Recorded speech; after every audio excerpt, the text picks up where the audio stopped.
Hello. Vitamin A, C, potassium, നാരുകൾ എന്നിവയാൽ സമ്പന്നമായിട്ടുള്ള ചേമ്പിലയാണ് കേട്ടോ നമ്മളിന്ന് പരിചയപ്പെടുന്നത്. കേരളത്തിൽ കറി വയ്ക്കാൻ ഉപയോഗിക്കുന്ന വലിയ ഇലകളുള്ള സസ്യമാണ് ചേമ്പ് എന്ന് പറയുന്നത്.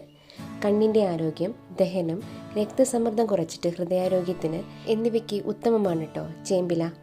താള് എന്നും ഇതറിയപ്പെടുന്നുണ്ട്. ഇരുമ്പ് സത്ത് ധാരാളം ഉള്ളതിനാൽ ഗർഭിണികൾ ഉൾപ്പെടെ എല്ലാവർക്കും വിളർച്ച ഒഴിവാക്കിയിട്ട് രക്തോൽപാദനത്തെ സഹായിക്കുന്നുണ്ട് കേട്ടോ ഇത്.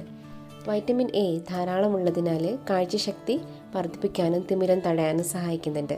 വൈറ്റമിൻ സി അടങ്ങിയതിനാൽ രോഗപ്രതിരോധ സംവിധാനത്തെ ശക്തിപ്പെടുത്തുന്നുണ്ട് കേട്ടോ. ചർമ്മത്തിലെ ചുളിവുകൾ കുറയ്ക്കാൻ വേണ്ടിയിട്ടും ചർമ്മത്തിൻ്റെ ആരോഗ്യം വർദ്ധിപ്പിക്കാനും സഹായിക്കുന്നുണ്ട്. കലോറി കുറവായതിനാൽ ശരീരഭാരം കുറയ്ക്കാനും സഹായിക്കുന്നുണ്ട് കേട്ടോ. കാൽസ്യം ഓക്സലേറ്റ് ഇലയിലുള്ളത് കൊണ്ട് തന്നെ നന്നായിട്ട് പാകം ചെയ്ത് മാത്രമേ കഴിക്കാൻ പാടുള്ളൂ. കാരണം ചിലർക്ക് ചൊറിച്ചിൽ അനുഭവപ്പെടാറുണ്ട് കേട്ടോ. അപ്പോൾ വീഡിയോ നിങ്ങൾക്ക് ഇഷ്ടമാവുകയാണെങ്കിൽ സപ്പോർട്ട് ചെയ്യാൻ മറക്കല്ലേ.